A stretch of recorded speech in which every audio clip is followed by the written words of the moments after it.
once again, I was correct.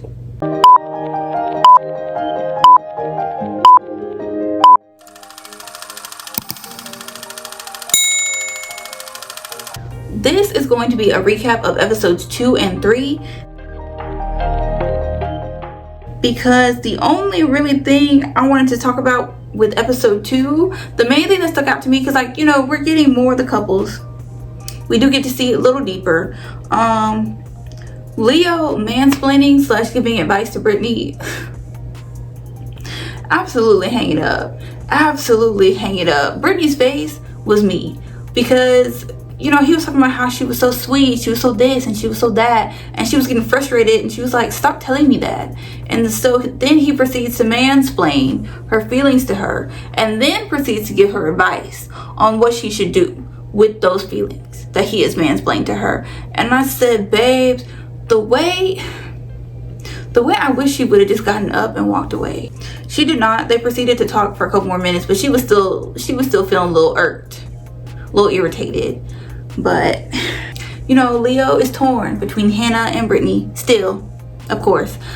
Nick did not go home. Nick was acting like episode 1 that he was about to get on a plane and dip. He did not go home. No. Instead, he confesses his love to Hannah, because apparently she requested to see him one more time, or like again or something. And so he uses that time to confess his love to Hannah. And Hannah is shook.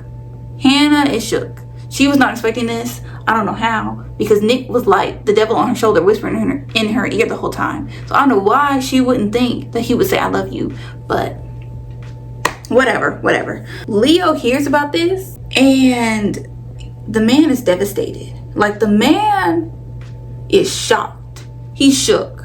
Like, if he could have fallen to his knees, he would have.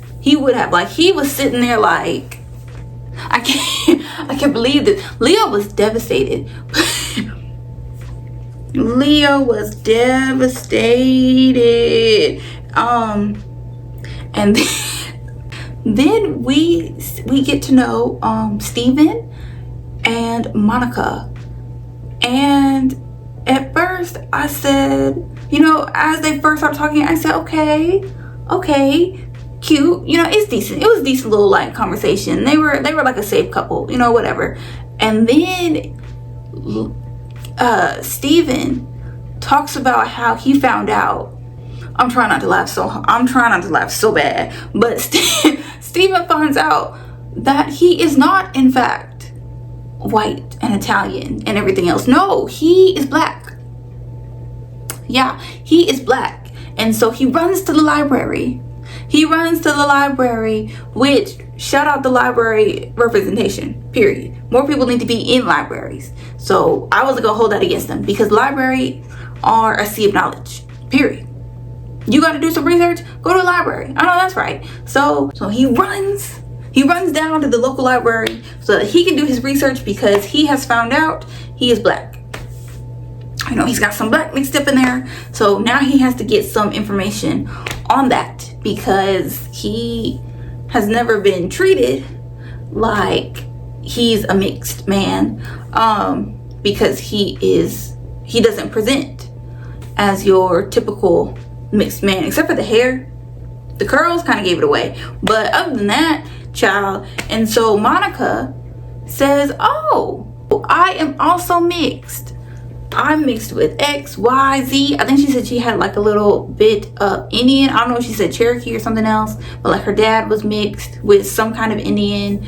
You know, she's all these different things. And Steven proceeds to say that, wow, girl, you are a mutt. And Monica proceeds to say back, yeah, I'm a mutt.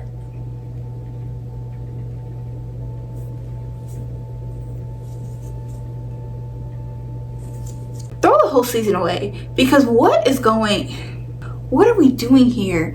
What do you mean? I was gonna say, in what world did you think that was okay to say on national television? But clearly this one, because you said it. We're just gonna, because I have nothing to say. I'm just so disappointed. And quite honestly, Steven, the way he was talking, was already skating on thin ice for me. But when he said that, I said, you know what? No. For me, there's no coming back from that. It gave me the ick so bad. I didn't want to see Steven on my screen again. He talked about he voted for Trump. I'm not even going to touch that with a 10-foot pole. But then, you know, he switched up and voted for Biden because he didn't like how Trump handled his time in office. I'm not going to touch that because I don't want to get political on my channel. I don't want y'all getting political and crazy in the comments. But that's what he said. Do with that information what you will. Do with that information what you will. But yeah, I'm sorry. After really, it was a lot. Steven was just giving me the ick. I was like, child, I'm probably gonna fast forward every time I see this man, because absolutely not. And then Marissa, we also see Marissa and Ramses and Marissa and Bowden. So those are the two connections that she has. And we kind of get into a little bit deeper with them. I think she was talking to Bowden when she said, no, it was Ramses, because I remember his face, because it was my face. When she said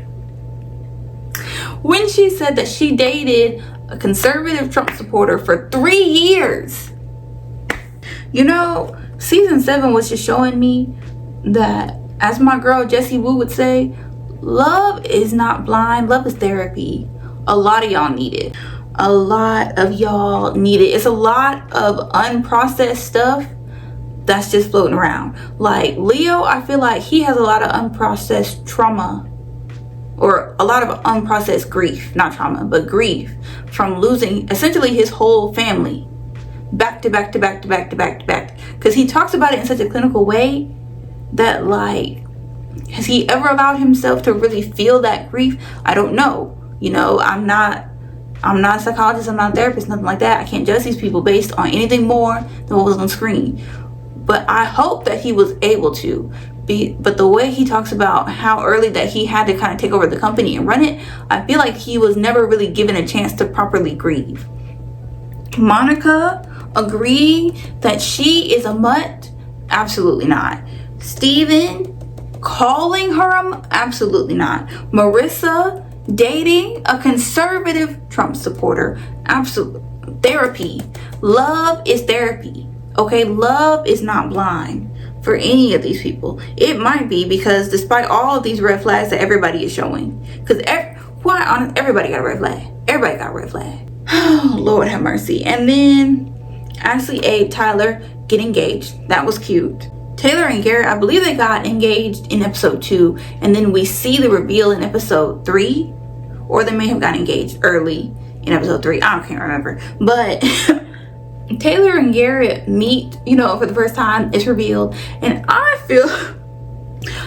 felt like, based on the interaction, Garrett was feeling Taylor. Taylor was not feeling Garrett. And, you know, I'm starting to see why a lot of other people were saying that, like, this season the women do not like the men. The women don't like the men, because it's kind of giving that. Yeah, like Taylor was giving, you know, when you eat something that maybe like your mom or your friend made, and it's not the best, it's not horrible, but it's not, something about it is a little off. Like maybe they added a little too much salt or something in it, and so like you go, it's delicious. You know, when you try to convince yourself and the other person that you like this, that it's good. That was the energy Taylor was kind of giving off, like, you know, this is a good man, Savannah. And then we leave off with, like, the episode ends with Leo asking Hannah what she would do if he proposed to her right now. 5 seconds on the clock. If Leo said, Hannah, 5 seconds on the clock, if I ask you to marry me right now, would you say yes? And Hannah said, whoa.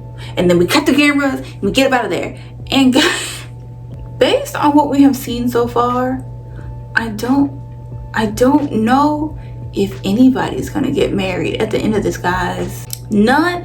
We're on episode 3 now, and I'm still not seeing enough deep conversations being had. I'm still not seeing enough people saying what they want in a partner. You know, I'm still not seeing the heavy hitters. And I'm seeing too many red flags. But that is all I have for y'all today. Oh, guys, if nothing else, Love is Blind is going to give us the drama. If nothing else, Love is Blind is going to give us the foolishness. Because, quite honestly, ever since season, I think it was 4, when we got Brett and Tiffany, we have just strayed further and further away from the sun. We have strayed further and further away from the plot. But I know after these 2 episodes, a lot of people were saying that they're not going to continue watching because of the foolishness. So let me know if you will, because I am. I'm invested now. I'm sorry. I am. I know I'm part of the problem. But thank you so much for watching. I will see y'all in the next video. Bye, guys.